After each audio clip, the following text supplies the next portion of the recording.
Hello guys, welcome back to our channel. Eastern Security Network was born out of necessity for insecurity that has rampaged the land in southeastern region, particularly the forest.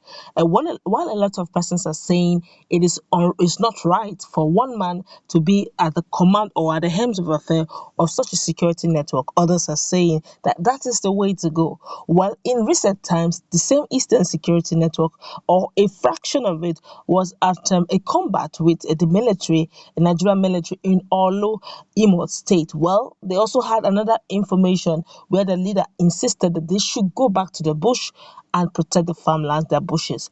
Some hours ago, some days ago actually, they were in Abia State. They were also seen, chasing out Fulani herdsmen in the forest and, of course, doing the needful when it comes to the issue of insecurity. Well, that has sparked a lot of reaction, and Aisha Yesufu, a frontier, a woman who is known to always speak her mind regardless of whose heir is being God, amazingly spoke something that shocked a lot of persons on the social media, and everybody came up with their major reasons why they have this viewpoint. So there seemed to be so much controversy over the actions of Eastern Security Network on and offline. But before we go into the newspaper to find out what it is that Aisha has said, and that is triggering a lot of controversies online, some are for, a lot are against, a lot are saying and speaking in different dimensions. I must say, we'd like you to subscribe to our channel by clicking on the red subscribe button. Beside it, you will see a bell notification icon. Please go ahead, click on it to get notified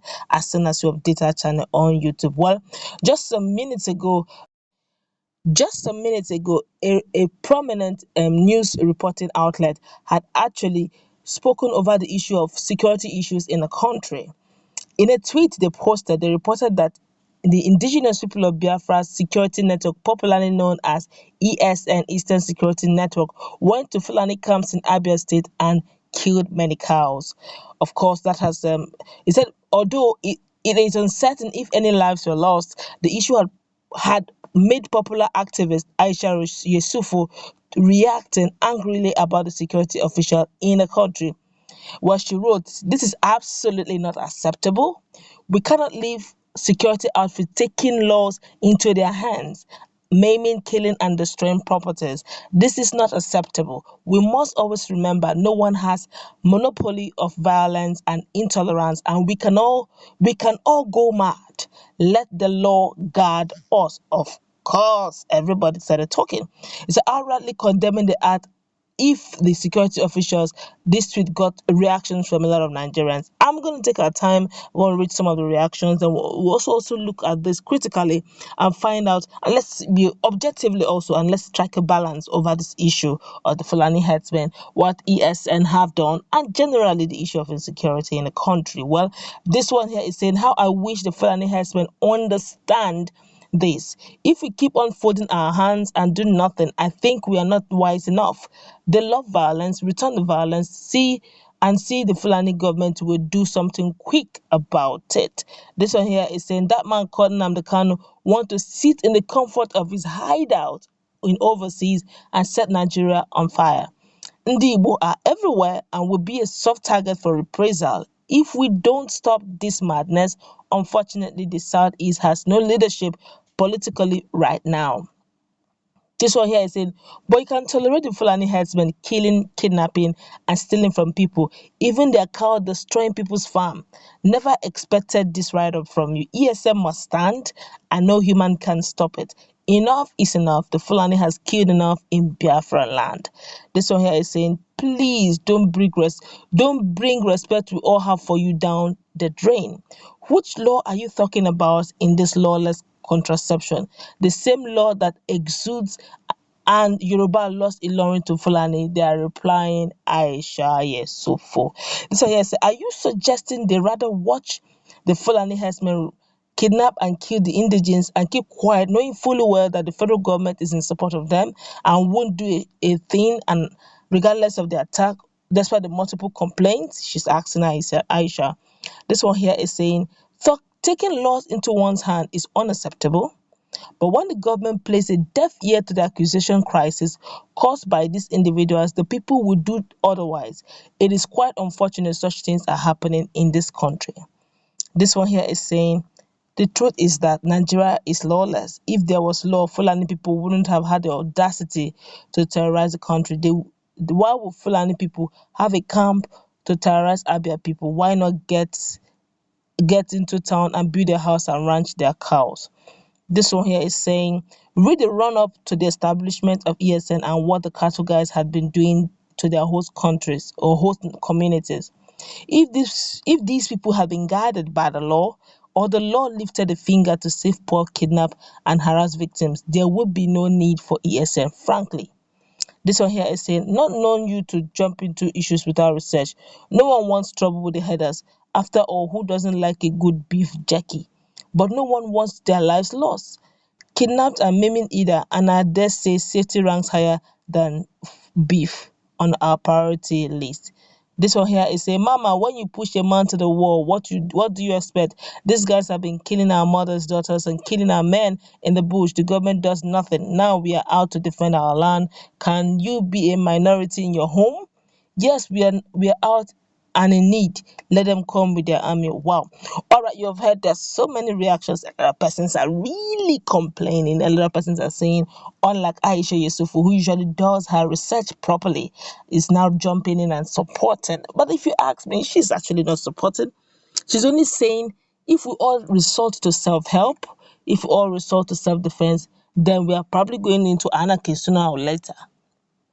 But then, looking at it from the perspective, we're being objective here, we're going to arrive to a particular conclusion there. But then, if you're looking at it on the other side, that if they decide to say, okay, let's follow the laws and let's abide by the laws, and the Fulani herdsmen who have been known to, these bandits have been known to, doing all sorts of social menaces against the host communities, and the host communities fold their arms and said, let's wait for the law to take its full course, and it doesn't, and justice is averted, justice is perverse, justice is overturned, and the victims don't get justice, they don't get, then obviously these guys will get more bolder, and eventually we'll be seeing, like someone said, the Lorry saga, where Afonja and the history that took place, how they lost the community or the state to Fulanis. But that's really not where we're heading. I'm just trying to look at it from one perspective and the other perspective. Now, when it comes to the issue of security, it ranks priority one, regardless of whose hair is being got. Severally, a typical example is what happened in Ibarakwa or your state. The indigenes, the citizens, the locals have been complaining incessantly over the issue of Fulani herdsmen doing all manner of social vices against them. Up till now, they're still battling with the issue of insecurity, where they've been threat and counter threat coming from every quarter. Though some persons are not documenting it, but then it is not that is not documented does not mean it doesn't exist. There are victims. Some of them are speaking up. Some are already in the grave. So do you keep folding your arms and wait for when to probably not come? So that's why we're saying, while we wait for the government to start, waking up to the harsh reality of the fact that Nigeria needs speedy recovery, speedy security issues, the people are now resorting to self-help so that their whole generation, the whole tribe may not be wiped out.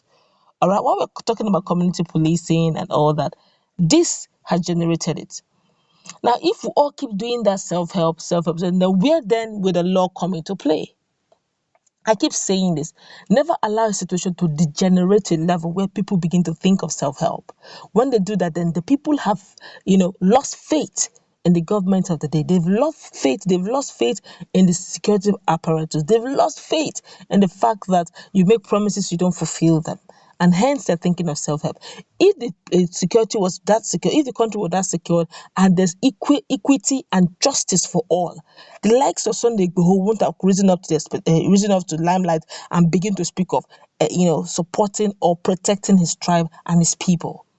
And the Yorubas, the big men, the big politicians, the prominent elite won't have risen up to support him, the likes of FFK and the rest, because it has been on and on. There have been issues of insecurity. I remember Gani Adams in 2019, 2020, early 2020, he raised an alarm on what has happened, how there have been bandits infiltrating the Southwest Forest. No one took him seriously. When he raised that alarm, everybody was up and running. By now, would have caught this thing at the snake, at its board, but nothing was done. It was just lip services that were paid. Now people are beginning to resort to self-help. and it's just a matter of time. While Aisha Yesufu is looking at it from the aspect of the fact that if we continue on self-help, every tribe begins to look on self-help, then we're no longer a country. We're now looking at individual nations in a nation. It will not hold. And if that continues, then who would you report to? If everybody now does not have respect for the rule of law, then what is the case? But then, will everybody keep voting for the rule of law that is not equally, not done in equity and in justice?